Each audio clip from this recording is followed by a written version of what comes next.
Look, what we're trying to do is we have a lot of things we want to talk about just in general, but we're trying to create healthy discussion amongst K9 enthusiasts, amongst people that like all different type of dogs, all different type of breeds of dogs that have some input to put into the conversation that's intelligent. We're not coming here to make no fights. We're not coming here to talk down on any people in particular or any breeds in particular. If you want to join in on this discussion, hey, comment down below. You know what I mean? If you got something you want to add to it, comment down below. And if you enjoy what you see, comment. Let us know, man. Let us know. Any topics that y'all might want us to talk about, you know, let us know about it, and we'll try to get to it.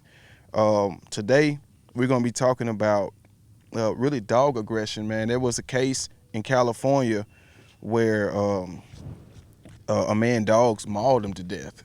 A pit bull breeder is savagely mauled to death by the very dogs he was raising in Compton. His mutilated body was found inside a blood-stained kennel on his property. KTLA's Chris Wolf joins us live from Downey with details about the gruesome discovery. Chris? Yeah, Cher and Court, gruesome discovery indeed. Veterinarians here at the LA County Animal Control Center in Downey have been working with these pit bulls. We understand they have been sent out for DNA testing. Authorities believe the victim was actually killed sometime last night, maybe around 7:30, 8 p.m., and his body was in that dog pen for hours until his girlfriend found him this morning. Sky 5 was overhead as a woman frantically scales a fence, trying desperately to avoid some very agitated and apparently dangerous dogs on the ground below her. They have already killed her boyfriend, whose ravaged body is just feet away.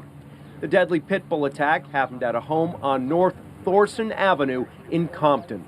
Investigators say the woman discovered the gruesome scene Friday morning in the backyard and called 911. There is surveillance footage of the incident surrounding the property, and it was discovered that as our victim was in the backyard apparently feeding them, it sounds like they attacked him, and ultimately he succumbed to his injuries. Law enforcement personnel, firefighters, and LA County animal control officers quickly converged at the location. First responders say the initial challenge was to corral the dogs into a neighboring yard to gain access to the victim. The graphic footage, which we will not be revealing, shows the dogs ripped off most of the 35-year-old man's clothes, in addition to fatally biting and mauling him. Neighbors and animal advocates are stunned. People need to take better care of their dogs. People need to understand that these dogs can kill somebody and hurt people. It should have never happened. This time it happened to the owner of the dogs, but normally it happens to children, elderly, defenseless people, and somebody definitely needs to be held accountable for this. There has to be some kind of law and order here. Animal control officers removed 13 pit bulls from the property, male and female, 5 adults, 8 puppies. Investigators are collecting DNA swabs and forensic evidence, trying to determine which dogs actually attacked and killed the victim. Experts will be examining the dog's general health and behavior and aggression. If any animal is determined to be unsafe for human interaction, it will be euthanized. And one man who does a lot of plumbing work in that neighborhood tells us that he has seen some pit bulls running loose in the streets and that, quote, they are not to be messed with. Reporting live in Downey, Chris Wolf, KTLA 5 News. Chris, It's an unfortunate circumstance, and condolences to that family, condolences to somebody who may have lost a father, a brother, son. But I feel like we do need to talk about what happened, and maybe how to avoid what's happened, because we've been seeing a lot of pit bulls and stuff like that, or dogs that are labeled as pit bulls. They're saying that they mauling people, mauling children, and so on and so forth. So that's what we into today. So look, Dennis, I know you saw it. What do you think about that situation? Man, so I see the news out there. They're labeling these dogs pit bulls. And I think a lot of bites, maulings, whatever, that happen, and the news always is going to label them pit bulls. First thing they do, this pit bull mauls a man to death because the dog has a box head, short hair, has the bull look. But just because that dog has a bull look don't mean that dog's a pit bull. So there wasn't any like real close shots of those dogs, like close still frames. But you can zoom in on the pictures, or zoom in on the videos, and you can tell that those dogs, they probably got some bulldog in them, but those ain't pit bulls. No, I don't think so neither. Not an American pit bull terrier, they're not. Those dogs, to me, they look like they probably got some Corso in them, some other kind of molosser. It's definitely a mix. So to label it a pit bull and be like, these evil pit bulls mauled this guy to death, it's kind of stupid. Yeah, when I saw the video, it looked like band dogs to me. Yeah, band dogs. They bigger. They too big to be really labeled as pit bulls. Yeah. But because they have that look to them, people, whenever you crop that type of dog's ears, yeah, it's a pit bull in the general public's eye. Yeah, because they don't understand that, like, the true American pit bull terrier, which is the only pit bull. I know I'm probably going to make some enemies out there. They're probably going to get mad, but your bully, your XL bully, it's not a pit bull. Your Amstaff, your Staffy, it's not a pit bull. The game-bred American pit bull terrier is the only pit bull. Yeah. They ain't these big-ass 90-pound, 100-pound bulldogs, chest rubbing the ground, giant-ass head. That's not them, and those are the dogs that are hurting people. Those are the dogs that are eating babies.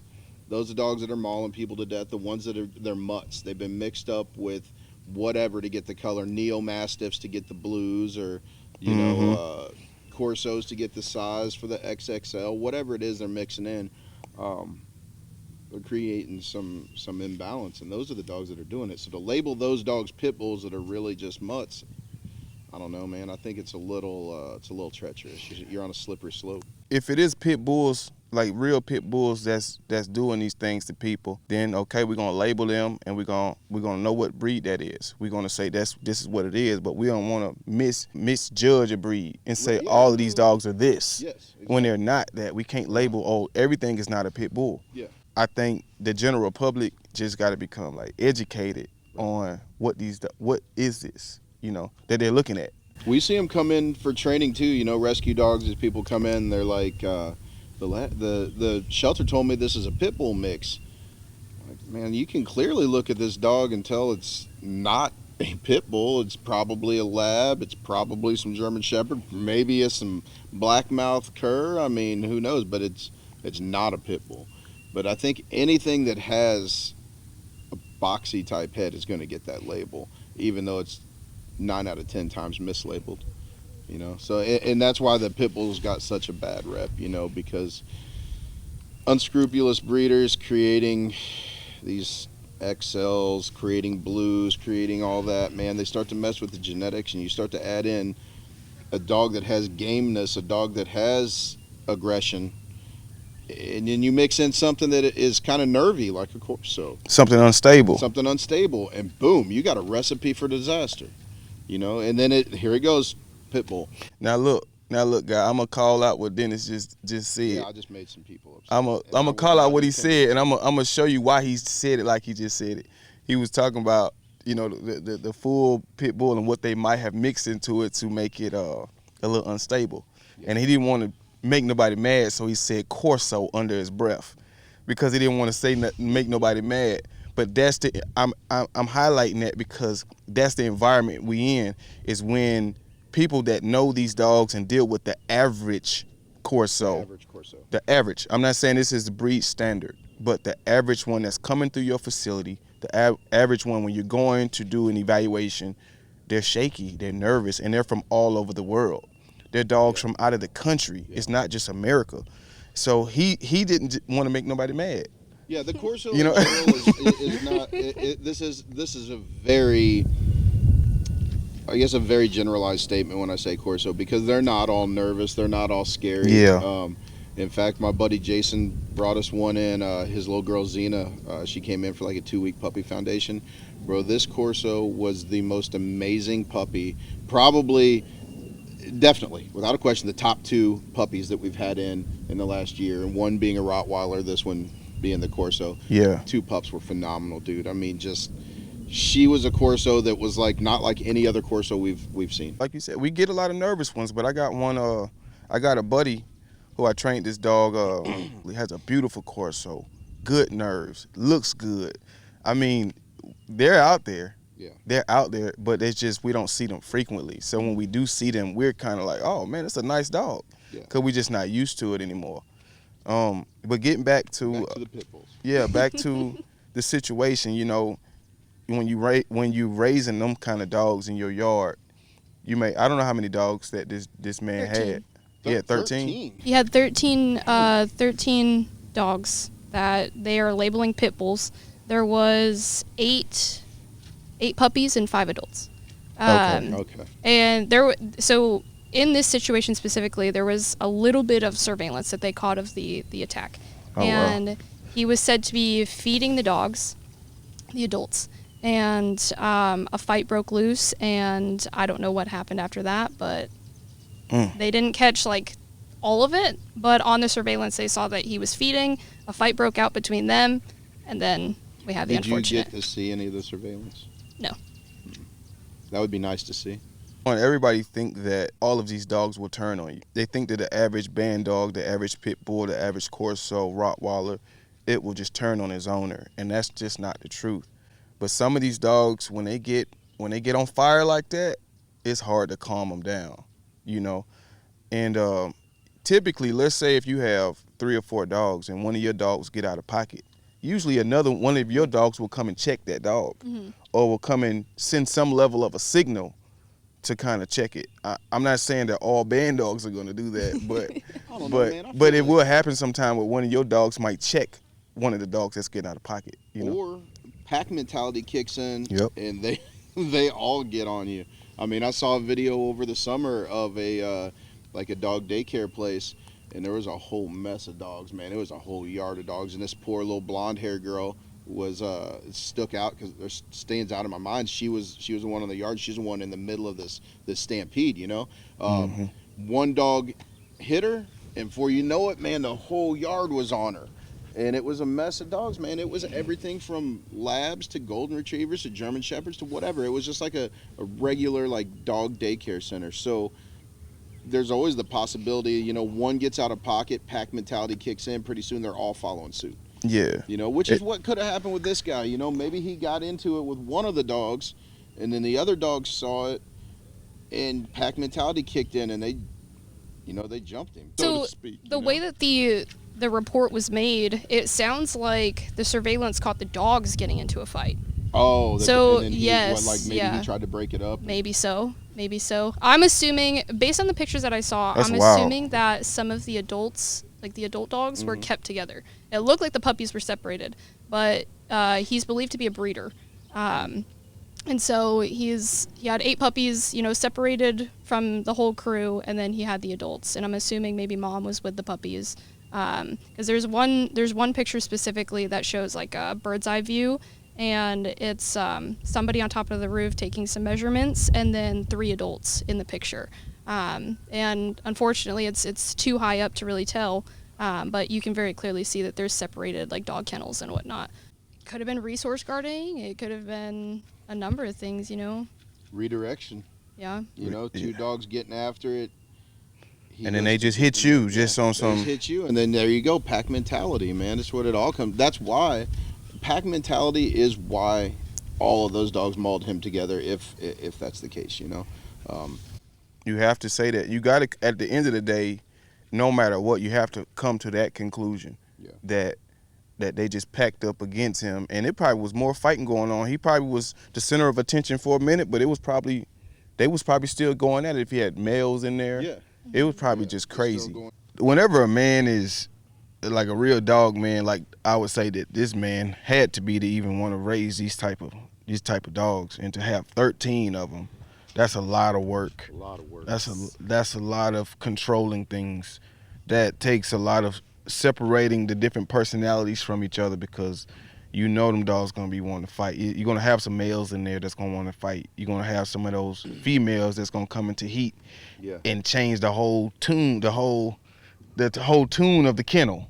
When the females come in the heat, that's a rough time So in the kennel. let's back up on that one just a little bit. So if this man was a real dog man, so to speak, right?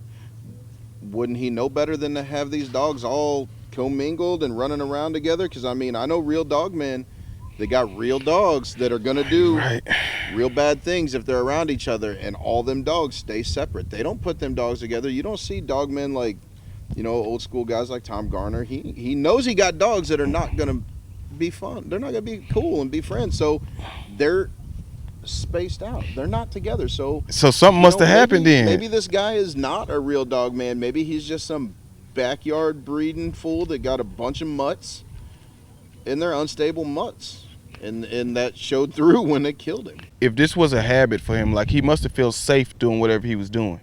He must have felt safe. Had to have felt safe. You get what I'm saying? So if this was something that was a continual situation, he wouldn't have done it. Yeah. Like this, it wouldn't have concluded like this if So he knew. this was a big freak accident. That's what it. Probably. Yep. Perhaps. An accident. Yeah. We trying to think through it, right? Yeah.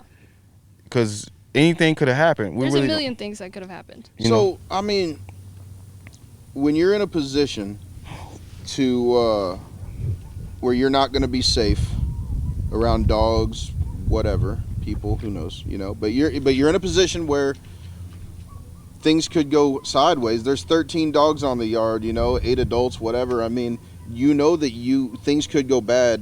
Why don't you have anything on yourself to protect, or on your body to protect yourself? For sure. You know? It just goes back into the conversation of comfort, though. You're in a situation that things can get ugly, and I mean, comfortable around your dogs or not, you need to have some type of item on your body that can help you. And I mean, this is every day, not just around your dogs, but every day in life. You need to have something that can help save your life. You know, shit, it could be a car wreck, right? You get in a car wreck, you're trapped in the car, you need to get out, but your seatbelt's buckled and it won't come undone. You got a knife, cut it off. You got a dog, you know, and I hate to say this, but you know, you got that dog stuck on your arm, another dog mauling you, you got to get loose, you got that knife. Somebody got to go. Somebody's got to go. So I mean, that's another question of mine. Why didn't he have anything at hand to defend himself? Even it just hose, depends. Bro, you could have got a hose. I mean, I don't know if it would have worked. I don't know those dogs. And you know how heavy they was on you either. Yeah. And where they hit you at. Yeah, and even if you did have something, if you have, because those dogs look like they was big. You know, It's 80, 100 pound dogs. yeah, so you yeah. got a dog like that on each arm. Yeah, you're not going to be able to get to whatever it is. But Stuff I'd rather happens, have man. something to, you know, at least have something to. Stuff happens, man. Stuff happens, man. What about you? You're in a situation like that, you know, with dogs. You know, 8 to 10 dogs. I mean, you're in this position Constantly. several times. Do you have something to protect yourself all the time? I always have a break stick on me. You know that. I mean, For real? yes, For real. always. She carries a brake stick everywhere she goes. I don't have one on me actually right now. I was thinking about that in the house. I was like, where's my brake stick? You know? Bro, we were doing something the other day. Me and her and her boyfriend Ruben. We was out doing something the other day, and we're like, okay, always about to do some burpees. And she goes to empty her pockets. We ain't even got a dog around. Ain't a dog for miles. She still had a brake stick in her pocket. Oh yeah. You never know, Yeah. man. Like, personally speaking, right? So outside of FTX, I'm doing like dog walking and whatnot too, right? So on that aspect, like, I've got to keep myself safe, and I've got to keep the dogs that I'm watching safe, right? So I'm taking them for a walk, and now you've got off-leash Labrador, you know, bolting at you. Yeah. Okay, great. So dog fight breaks out, you know. You've got to make sure that as a handler, as somebody that owns a business and whatnot, regardless of if you own the business or work for the business, like, you've got to have something on you to make sure that somebody else's dog is safe. Even your own dogs. I firmly believe that if you know, you're walking your own dogs, that you should have something on you. Pepper spray, you know, like the bear spray that Carl has, you know. Yeah, bear mace is a great thing to have. Yeah, but you know, you've got to have something on you. So I always carry a brake stick. I always usually have a knife on me. Again, I don't right now, but Everybody is different when it comes to carrying. Okay. You know what I mean? Not every dog, man, feels like he gonna go in his yard with his pistol or with a knife or what. You know what I mean? Not Why would everybody. you walk out your front door without a pistol? Everybody don't operate like that with weapons. You know what I mean? You're a weapon man, so that's just how you are. but not everybody is on that. Not everybody gonna go in their backyard and grab their pistol first or grab their knife first. You know, to them, it's just another day. I'm just feeding the dogs. Ain't no, you know, it's just another day. I'm not trying to say I'm playing the advocate on this side because I don't really know none of us know what happened. None of us know what happens. I'm just playing the advocate on that side and just. I mean, I guess for me, I think about it because I have a knife on me at all times because it's a tool. I mean, I'll tell you what, I'm not pulling a knife to defend myself. My knife is used, you know, to cut shit, break shit, you know, like I use it as a tool. It's a tool. So when I'm out messing with my dogs, I got a knife on me because maybe I got to cut some zip ties or maybe I got to do something because this dummy got himself stuck in something, you know, like it's a tool. So it just happens to be a tool that can defend me. You know, so, you know, it's a lot of people out there that have different breeds of dogs. Some of these dogs are even small dogs, you know, and they redirecting. They're taking their aggression out on their owner. They can be barking at another dog or something like that, and their owner could tug at the leash or whatever, and the dog will turn around and. You know, man, we had a lady that was referred to us from another local trainer, and she had a Doberman named Legend, and Legend was such a pretty dog, man. What was he, Serbian dog? Super nice Doberman, pretty well balanced, but when he would get fixated on something, another dog, person, whatever it may be, and she tried to correct him, old boy come back and would hammer her. And he had bitten her numerous times, you know, and we tried to help her and we took her out, you know, we did lessons, and what he needed a board and train. He needed to be with us on a daily basis. He needed firm handling. He needed someone that he respected, not Mom, who was, you know, a smaller lady, wasn't real dominant, you know. So he just needed someone that he could respect a bit and like change his outlook, right? Or his ability, like change that ability to come back and redirect, but he or desire, I guess I should say. But yeah, it went sideways there, and he's no longer with her. But yeah, any dog can redirect, you know, and that could have been what happened with these dogs. They was fighting, he tried to break it up, or maybe he was just, they was fighting over some food, and this dude had all the food, and they're like, there it is, let's get it. Yeah, I had a Doberman. The crazy thing is I had a Doberman that came to me, I don't know, maybe 6 months ago or a little longer, that was redirecting on its owners as well. And the owner was so nervous about walking the dog or even taking the dog in the front yard. Just literally to take the dog in the front yard, she was nervous, she was scared. You know what I mean? And you know, the dog sensed that, and it emboldened the dog a little bit more to do it more. You know, sounds like the lady that I had. Yeah, we might have shared the same. Now this is the same dog that tatted me up though. It's the same dog that tatted me up. Yeah, this one didn't have it.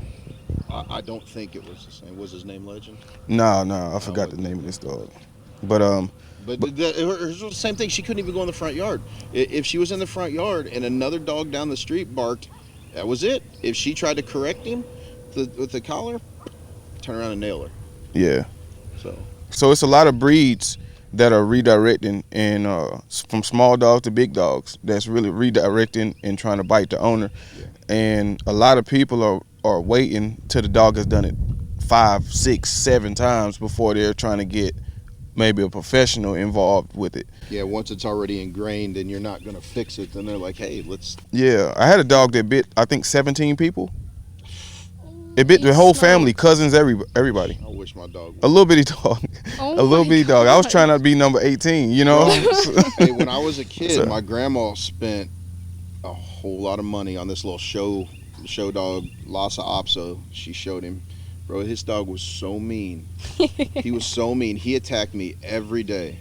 Like, I got bitten so many times by this dog. It's probably why I'm not worried about getting decoying and stuff today, because this dog used to mess me up, bro. He was so bad. And then I remember, they never reached out, though. They didn't try to help me.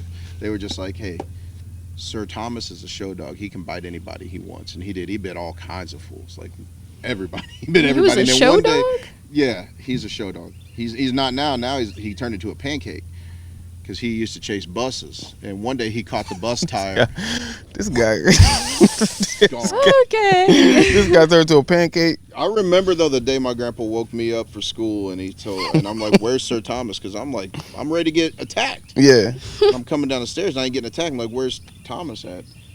He bit the bus tire this morning and got smashed. I said, That's wild, bro. God, I'm not gonna get bit anymore. That's crazy. That's crazy. Yeah, he was scary, but you know, any dog can be crazy like that. It's not just pit bulls. Yeah. You know, and honestly, I think that real pit bulls are probably, like true American pit bull terriers, game bred dogs, they probably account for less bites than any other dog breed throughout the year, you know? Huskies. They definitely account less for huskies. Yeah, they definitely. Yeah, huskies definitely bite more. Yeah. I've been bit by, I don't know, a bunch of them. And husky mixes. Me too. Huskies and husky mixes. Let's think about your last, like, I know we've all been bitten several times, but just say your last 5 dog bites. How many of them have been pit bulls? None. None. Me neither. Not a single one. And that's interesting. Yeah. That's interesting. But at the same time, we got to talk about the ratio of people that have pure pit bulls that send them to be trained. So we had one come in, I don't know, a year ago, 2 years ago, something like that. Her name was Maggie. Maggie was she was a pit bull, real pit bull, not like one of the news pit bulls. And bro, she would have ate you alive if she got half a chance. Ate you alive. But after an extensive board and train with us, bro, she went home a completely different dog, happy, loving, like loved everybody. But when she came in, if you looked at her sideways, she would eat you up. But a lot of that had to do with the environment that she was in. The way they raised her. Yeah, you know, mom was just very, she had some issues, some, you know, manic depressive issues, some paranoia issues. Like the dog had very little, if any, socialization. Mom was real paranoid, so I'm a firm believer that like your energy travels down leash to your dog. Your dog. 100%. So 100%. Because it was no surprise that this dog wanted to eat everything that moved. Yeah, that's what I find too. A lot of dogs that are real snippy or will bite, a lot of them get that sketchiness from their owners and the way that they live in the house. You know, they be full of anxiety. They're scared of everything. The owner is always petting on the dog and comforting the dog, and a lot of it comes from that environment that's in the house. If you change the way you behave with your dog can become like 100% better. Absolutely. You know, so that is some of the reasons why dogs are redirected as well, is because the way that people raise dogs, they don't have no structure behind it. They don't have no real rules and boundaries that are concrete, that they stand on every day with dogs. They keep letting the dog, they don't know how to read the dog, so the dog keep pushing boundaries, and then they just letting the dog let it go. And the dog is trying to like push his weight around to see who it is. Yeah. Who it is, you know? Yeah, exactly. Who are you? Right. Yeah. And you showing him that he can have his way. So I mean, you work hand in hand with a lot of our pet clients, you know, like, and you see the ins and outs. On average, do you feel like the majority of these pet owners, dog owners, have zero or very little structure and concrete boundaries? 100%. You take these dogs from their home, right, in like a board and train aspect, and in a week they're, you know, you give them some structure, you give them, you know, a little bit of obedience and kind of just engagement and fun stuff, and you start teaching the dog, one, biting me is not going to get you anywhere, because I'm not going to give you a reaction that's going to, you know, boost your confidence a little bit and whatnot. But two, you give them some kennel time, you give them some place time, you give them decompression walks and structured and unstructured walks, and you start teaching them like, hey, structure is a good thing. Then, you know, by the end of their program, they're a completely different dog. You send them home, and then you've got owners that are like, you guys work miracles, but it's not miracles, because it is miracles. It looks like a miracle, but it's does. simple stuff though. It's It look like it's really simple. It's really simple stuff. No, it is. It's kennel time. Yeah. It's teaching, you know, it's no furniture. Like, in are there some dogs that can get away with a little bit of furniture time? Maybe. But, I mean, for us, we don't do furniture time. You know? And we take the dog from a level I don't of... even let my kids on the furniture. Where they sitting Indian style on the floor. You know, but it's a matter of showing the dog you're a dog. Like, the people have all these rules for their kids, but for their dogs, they don't know how to, like, they don't transfer those rules to the dog. So they allow the dog to do anything. Right, exactly. And they just feel like this dog is not even capable of doing right. Like, you know, so that's what it really is. But if you really give that dog structure, because I always tell people no dogs on the furniture as well. I say no dogs on the couch, no dogs in the kitchen, no dogs on the bed. Right? So those are 3 areas in the house that I try to help people to create a boundary with. And by them creating that boundary, they'll get some respect from the dog. Because, you know, when we talk about this alpha thing, like, you know, you got to be a pack leader, you got to be an alpha or whatever. All right. I believe in the mentality. I don't believe in the method that people are using. You know, some people, I see a dude online taking a dog bone from a dog with his mouth. You know, like trying to be like a pack leader or something like that. So that's weird stuff. You know what I'm saying?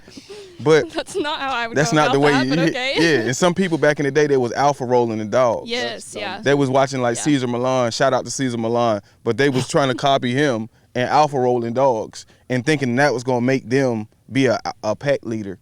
But really, what you need is stationary rules and boundaries that you set forth every day, and that's how you sustain being a leader in the house. Because without rules, there's no leader. Absolutely. You know what I mean? So I tell people no dogs on the bed and stuff like that. But I do know that a person that got control of their dog, they really can let them on the bed. But the average person have a hard time just setting boundaries.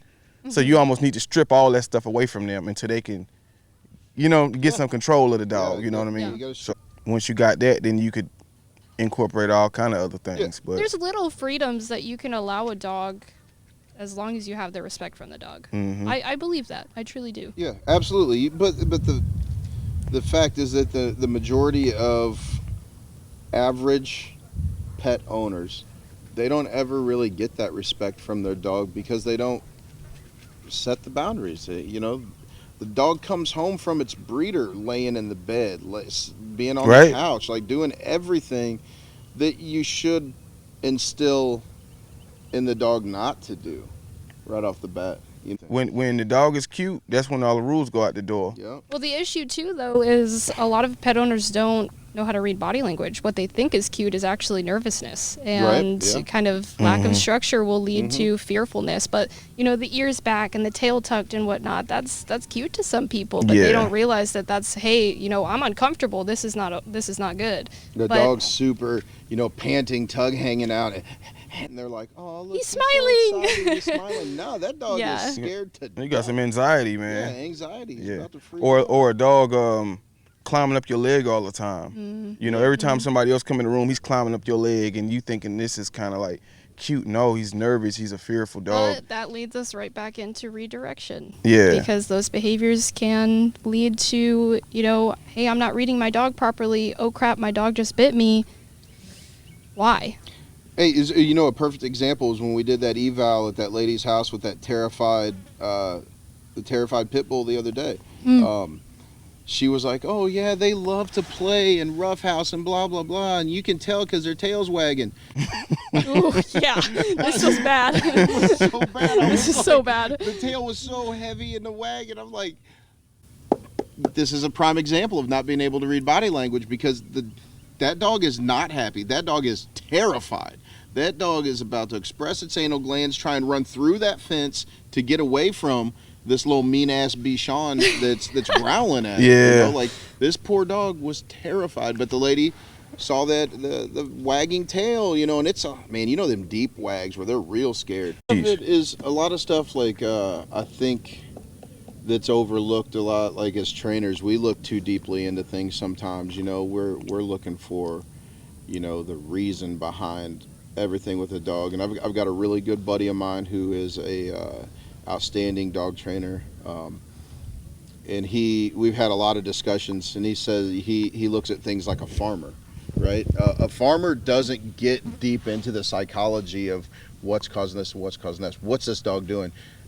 You know, or farm animal doing. I mean, so you're looking at it like a cow, like this horse, you know.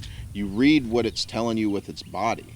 You know, they're trying to get into what so deep, but the body language, just reading what the animal's doing, tells you everything. A farmer looks at this horse, and he'll look at that horse right there, whose tail is just swiping, you know, switching to one side only, and he can tell you exactly what it is. That's what we really need to look at it like as farmers, and that's so simple that even the average pet owner can learn to do that. I need you to help me understand what you're trying to say. Like, I'm saying, so where she's talking about body language and stuff, that it's not as intricate as us trainers make it seem, you know. Look at it at face value. Look at it at face value. Just because the tail is wagging doesn't mean it's happy. Like, what is the rest of the body telling you? You know, the dog's paws are behind his shoulder. He's leaning forward. That's an aggressive stance. Yeah. Right? But the tail is wagging, so that means he wants to play. No, probably not. He's probably scared and thinking about, should I bite what's in front of me? Yeah, I think you know, anything you can nerd out on a little bit too much, you know. Exactly. And we as trainers, we do that. But I also think it's like you do have to look at a different layer, because there's like layers to things. It's like if it's a dog that's humping, right? You got a dog that's humping a female dog. You're like, oh, okay, she must be in heat. Then that same dog over there and hump a male dog too. Yeah, it's all. You're like, hold up. So now we know it's a different layer. He not humping his male because of heat. He humping his male because of something else. So I think we still got to learn in layers. There may be a stopping point where you need to, like, hey, bro, you being too deep. Yeah. You get what I'm saying? Yeah, but if you look at it at surface value of, like, look at the body language and look what that's doing, you'll see everything you need to say. The dog will tell you everything you need to know if you look at the body language instead of just focusing on one specific thing and then trying to nerd out on, like, what drive is that? What? Oh, I see what you're saying. I know exactly what you're talking about. Is it that? Like, quit trying to identify. Let's just look at what the dog is showing you. Yeah, I see what you're saying. They're looking at it. It's just from a different perspective. It's from a different perspective. It's a different They're just perspective. looking too deep. You said what I said. You just said it smarter. I said it more like a farmer. Like a farmer. You trying to be a farmer, bro. I ain't trying to be no farmer. I want to be a cattle rancher. So you never had a protection dog and you want one for the family, and you decide to get a Rottweiler, and you decide to get into that breed. Just educate yourself on that dog the most that you can, and bring a trainer into place early as possible. A trainer that is that knows about that certain type of dog, that certain type of breed, because not all trainers are created equally as far as what type of dogs they want to train or help. Some trainers, they don't want to be around those type of dogs. They don't. That's not the school of thought that they're coming from. They don't deal with those type of dogs. So they're going to treat that dog like a dog that is not aggressive. Right. They're not gonna view him right. But and then you end up with a ticking time bomb. Yeah, they're not gonna want to correct the dog. They want to do purely positive with the dog and stuff like that. And those type of dogs need more than purely positive. Absolutely. You got to look at that specific breed. What is that breed known for? What are the traits of this type of breed? And you got to train it accordingly with those things in mind. So if you want to get a protection dog, have at it. Be intelligent. If they weren't good dogs, we wouldn't want them. Yeah. We like them, right? And there was a point in time when we got our first dog like that, right? Now, my first dog was probably a fake pit, like a mutt, a pit-ish type of dog, you know? And I had hounds and everything else. I dealt with a lot of mutts before I got into purebred dogs. But some of my mutts was about their life, and that kind of prepped me. They was biting mutts, basically. So they kind of prepped me. So I was in the mutts before I got into purebred dogs. Yeah, I've never owned a mutt. I've always my grandparents I grew up with my grandparents. They always bought purebred dogs, and mostly I had pit bulls, like real pit bulls. People that label these aggressive breeds don't know shit about dogs. Yeah. To be honest, because they're not dog trainers, they're not breeders, media announcers or whatever, broadcasters, they don't know squat. So the people that are coming up with these aggressive breed labels, I don't think they're to be trusted. No. You know, it's each individual dog. You know, this is an aggressive dog. But it's easier to say Rottweilers are aggressive or Pitbulls are aggressive. To label the breed. Yeah, to label the breed. rather than looking at the individual dog, because you've got countless. You could literally look up, okay, dog attack, and you've got countless articles that you could roll through, but they're not looking at the individual dog, how they grew up, the situation. They're looking at the breed and saying, all right, guys, Pitbulls. Let's work on some percentages right now. Okay. I have a Rottweiler. I got working line Rottweilers, right? That, yeah, they meet all the guidelines, everything that they was bred to do, right? And I have a litter. I have a litter of puppies. I got 10 puppies, right? Out of the 10 puppies, how many of those dogs are going to be just like mom and dad? Out of 10. Out of 10, out of 2 proven parents? Yeah. You're a liar if you say all 10. I don't know, man. I would, it's hard to say, maybe 2, 3? I was going to say 2 or 3. That's what I was going to, so I said 3. You know, I made a video the other day, I said 3. And I mean, I guess it also depends on like the level of what you're looking for. I mean, I think out of a litter of 10, you could probably get 5 dogs that would work in some capacity. Yeah, but they're not going to be just like that dog. It's like you're trying to duplicate a dog and create a dog. You'll be lucky if you get 2 that are real true duplicates. Yeah, so I say that to say you can't just label a breed and say all of this breed is like this, because even if those dogs bred, they won't duplicate themselves like that. They won't create every little trait that you thought that was going to come forth from this breeding. You get what I'm saying? So you can't just, the media tries to just say this dog or this breed, but it doesn't work like that in reality. Some of those dogs are going to be what we call civil dogs, right? More serious, real man-biting dogs. Some of those dogs are going to be really sweet, really nice. Some of those dogs are going to be scared as hell, but they'll still bite you. Yep. And I feel like that's the majority of what's happening, you know, like they're labeling these dogs aggressive because they bit someone. Just because a dog bites you don't mean the dog's aggressive. Just because this breed has a propensity to bite people doesn't mean that they're aggressive, man. The golden retriever bites all kinds of people. Yep. But they're not aggressive. They're still not labeled. They're still not labeled. But they're not aggressive though, because they're scared. And a lot of bites happen because of fear, or they happen because of resource guarding. They happen because of anything other than aggression. I would like to know the true percentage. And you mean aggression that's stemming forth from courage and dominance and rank. Natural aggression, right? Not fear aggression, not, you know, because fear aggression, you can call it fear aggression all you want. It's fear, period. Yeah. It's fear. It's not fear aggression, it's fear. I'm not biting because I'm a scared badass. I'm biting because I'm scared, right? So fear aggression is stupid. Basically, I'm just biting just so you can back up. Yeah. Just give me some space. Natural you know what I'm saying? aggression, when the dog looks at you and naturally is just like, I'm going to nuke you. That's natural aggression. Like, I'll bite anybody, anytime, anywhere, because, you know, because I can. Because I'm. And it's so many breeds. I mean, you can deal with schnauzers or very little rarely poodles. do you catch a dog with real, true, natural aggression. And when you do, man, they are dangerous. They're a problem. When you go do an eval on a dog that got some real aggression, you're like, oh, man, I ain't got no time for this, man. Yeah, it's a kind of